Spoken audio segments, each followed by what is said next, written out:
Bonjour, dans l'épisode précédent, je t'ai raconté comment Ulysse a été accueilli avec honneur par le roi Alkinoos et la reine Arêthée dans le palais des Phéaciens. Après tant d'épreuves, tant de pertes, tant de solitude, il a enfin trouvé un endroit sûr, un lieu de paix, un lieu d'écoute. Épisode 43, le récit d'Ulysse, première partie. Le palais est en fête. Un grand banquet est organisé en l'honneur d'Ulysse. Les convives sont rassemblés dans la salle aux colonnes d'or. Les flambeaux brûlent sans fumée. Le vin coule dans des coupes sculptées. Des fruits, des viandes et des gâteaux au miel sont disposés sur de longues tables.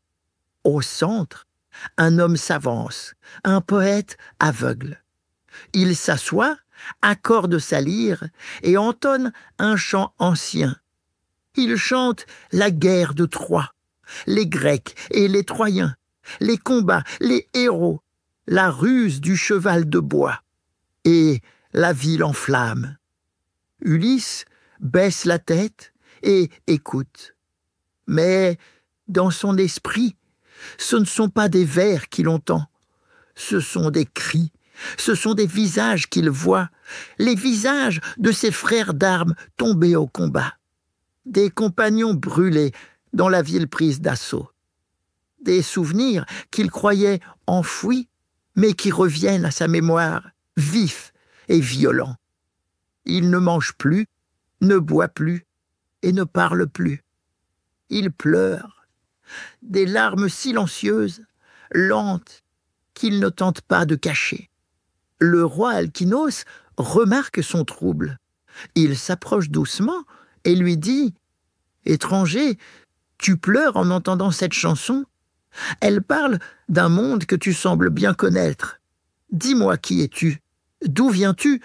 Quel est ton nom ? Et pourquoi caches-tu ton histoire à ceux qui t'accueillent comme un frère ?» Ulysse lève enfin les yeux. Il regarde la salle, les visages tournés vers lui, la lumière dorée sur les murs, les flammes paisibles, et écoute le chant suspendu. Puis, il dit d'une voix calme, mais pleine d'émotion, « Je ne suis pas un marchand, ni un mendiant. Je suis Ulysse, roi d'Ithaque. » Un frisson parcourt l'assemblée. Certains murmurent, d'autres se taisent, surpris. Mais Ulysse continue.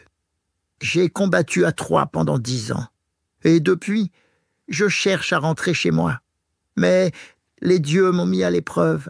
Ils ont semé la mer de pièges, de tempêtes et de pertes. J'ai vu mes compagnons mourir.